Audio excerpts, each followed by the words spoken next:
दोस्तों, महिला world cup 2025 में न्यूजीलैंड और टीम इंडिया के बीच हुए मुकाबले में भारतीय बल्लेबाजों ने न्यूजीलैंड की गेंदबाजी को तहस नहस कर दिया।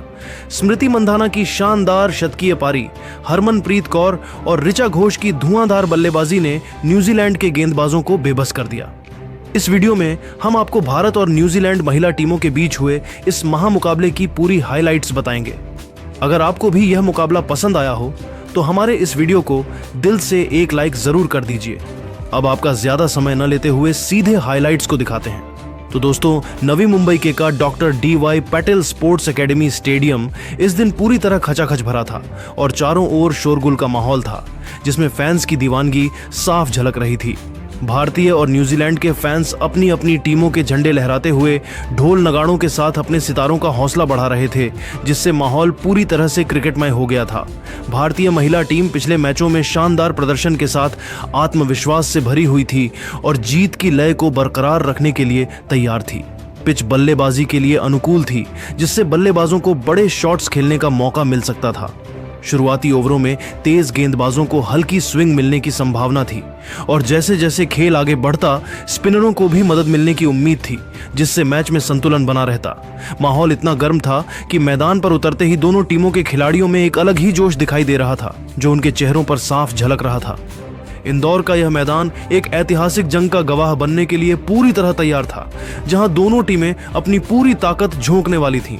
मैच की शुरुआत टॉस के साथ हुई, जो हर बड़े मुकाबले का पहला महत्वपूर्ण कदम होता है।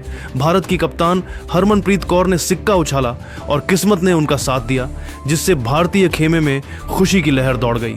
भारत ने टॉस जीता और हरमनप्रीत ने बिना समय गंवाए पहले बल्लेबाजी करने का फैसला किया। दोनों टीमों की प्लेइंग 11 इस प्रकार थी।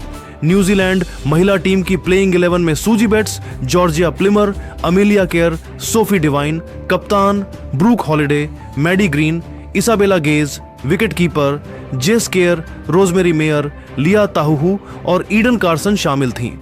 वहीं भारतीय महिला टीम की प्लेइंग 11 में प्रतिका रावल, स्मृति मंधाना, हरलीन देओल, हरमनप्रीत कौर, कप्तान दीप्ति शर्मा, ऋचा घोष, विकेट कीपर अमनजोत कौर, स्नेह राणा, क्रांति गौड़, श्री चरणी और रेणुका सिंह ठाकुर शामिल थीं।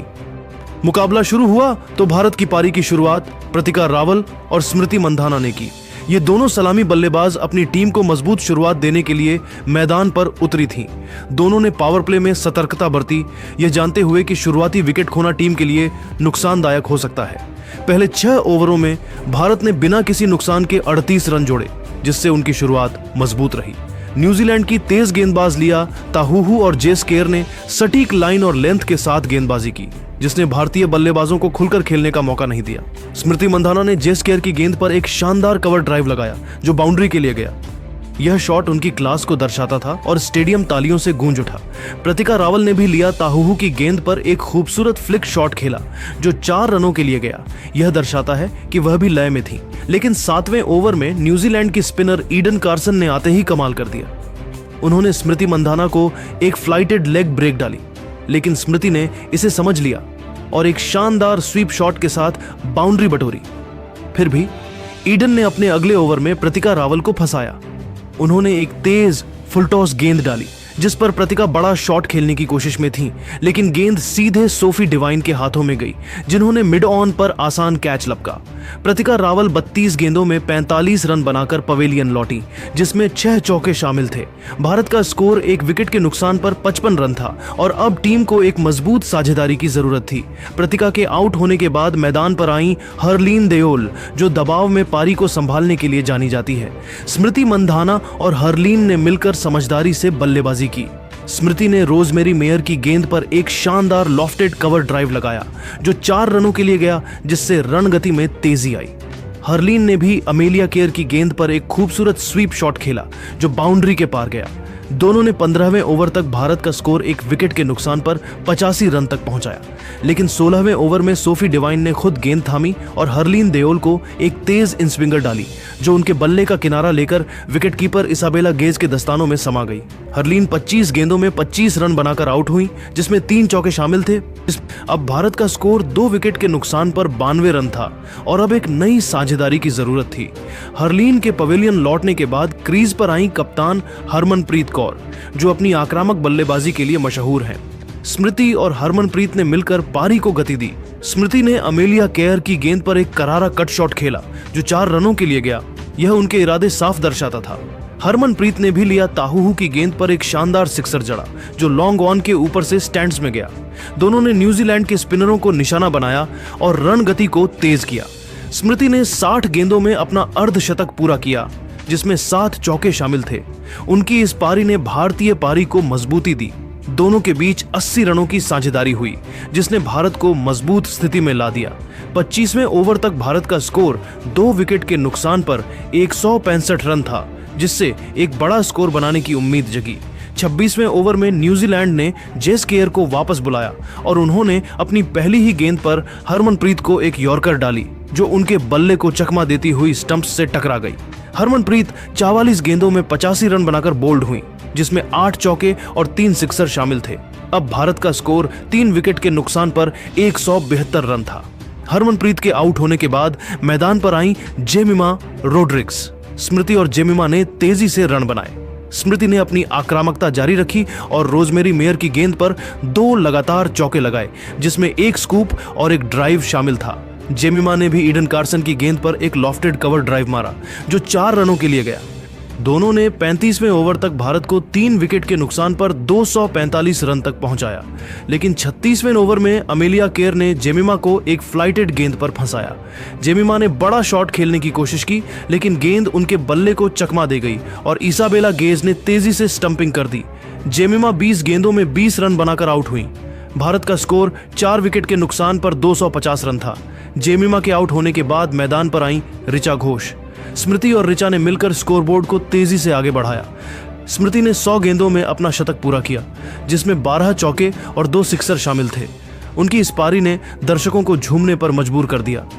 ऋचा ने भी आते ही अपने इरादे जाहिर किए और लिया ताहूहू की गेंद पर एक गगनचुंबी सिक्सर जड़ा। दोनों ने 70 रनों की साझेदारी की, लेकिन 42वें ओवर में ईडन कार्सन ने स्मृति को एक धीमी गेंद पर फंसाया और स्मृति 112 गेंदों में 135 रन बनाकर कैच आउट हो गई। भारत का स्कोर 5 विकेट के नुकसान पर 320 रन था। इसके बाद ऋचा घोष ने दीप्ति शर्मा के साथ मिलकर आखिरी ओवरों में ताबड़तोड़ बल्लेबाजी की। ऋचा ने जेस केयर के ओवर में 2 चौके और 1 सिक्सर जड़ा, जबकि दीप्ति ने अमेलिया केयर की गेंद पर एक शानदार लॉफ्टेड ड्राइव मारा। ऋचा ने 35 गेंदों में 70 रन बनाए, जिसमें 6 चौके और 3 सिक्सर शामिल थे, लेकिन 48वें ओवर में ऋचा सोफी डिवाइन की गेंद पर बोल्ड हो गई। भारत ने आखिरी ओवरों में कुछ और विकेट खोए और 50 ओवर में 9 विकेट के नुकसान पर 360 रन बनाए। दीप्ति शर्मा 15 रन बनाकर नाबाद रही। न्यूजीलैंड के लिए अमेलिया केयर और ईडन कार्सन ने 2-2 विकेट लिए, जबकि जेस केयर और सोफी डिवाइन को 1-1 विकेट मिला। 361 रनों के लक्ष्य का पीछा करने उतरी न्यूजीलैंड की शुरुआत सूजी बेट्स और जॉर्जिया प्लिमर ने की। दोनों ने पावर प्ले में सतर्कता बरती और पहले 6 ओवरों में बिना विकेट खोए 35 रन बनाए। सूजी ने रेणुका सिंह ठाकुर की गेंद पर एक शानदार कवर ड्राइव लगाया जो बाउंड्री के लिए गया।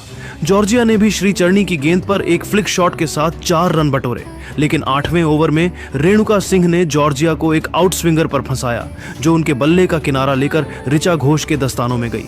जॉर्जिया 20 गेंदों में 18 रन बनाकर आउट हुई। न्यूजीलैंड का स्कोर 1 विकेट के नुकसान पर 45 रन था।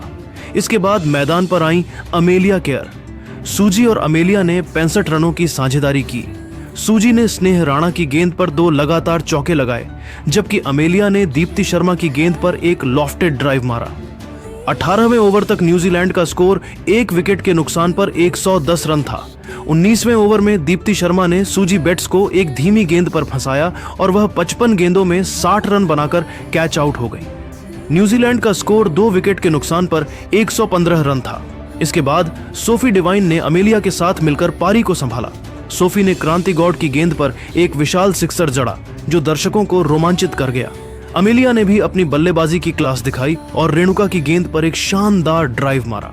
दोनों ने 80 रनों की साझेदारी की और 30वें ओवर तक न्यूजीलैंड का स्कोर 2 विकेट के नुकसान पर 195 रन था। लेकिन 32वें ओवर में स्नेह राणा ने अमेलिया को एक फ्लाइटेड गेंद पर स्टंप कर दिया। अमेलिया 48 गेंदों में 52 रन बनाकर आउट हुई। न्यूजीलैंड का स्कोर 3 विकेट के नुकसान पर 205 रन था। इसके बाद ब्रूक हॉलिडे और सोफी डिवाइन ने पारी को आगे बढ़ाया। सोफी ने दीप्ति की गेंद पर एक और सिक्सर जड़ा, लेकिन 38वें ओवर में रेणुका सिंह ने उन्हें एक यॉर्कर पर बोल्ड कर दिया। सोफी 55 गेंदों में 68 रन बनाकर आउट हुई। न्यूजीलैंड का स्कोर 4 विकेट के नुकसान पर 235 रन था। मैडी ग्रीन और ब्रूक हॉलिडे ने समझदारी से बल्लेबाजी की, लेकिन ब्रूक 15 रन बनाकर श्रीचरणी की गेंद पर एलबीडब्ल्यू आउट हो गए। न्यूजीलैंड का स्कोर 5 विकेट के नुकसान पर 260 रन था। अब क्रीज पर थीं मैडी ग्रीन और इसाबेला गेज। न्यूजीलैंड को आखिरी 10 ओवरों में 101 रनों की जरूरत थी। मैडी ने अमनजोत कौर की गेंद पर एक शानदार पुल शॉट खेला, जबकि इसाबेला ने स्नेह राणा की गेंद पर एक ड्राइव मारा। दोनों ने 40 रनों की साझेदारी की। 48वें ओवर में मैडी ग्रीन 25 रन बनाकर दीप्ति शर्मा की गेंद पर कैच आउट हो गई। न्यूजीलैंड को आखिरी 12 गेंदों में 30 रनों की जरूरत थी। इसाबेला गेज और जेस केयर क्रीज पर थीं। 49वें ओवर में रेणुका सिंह ने सिर्फ 5 रन दिए। आखिरी ओवर में न्यूजीलैंड को 25 रनों की जरूरत थी, लेकिन दीप्ति शर्मा ने शानदार गेंदबाजी की और सिर्फ 8 रन दिए।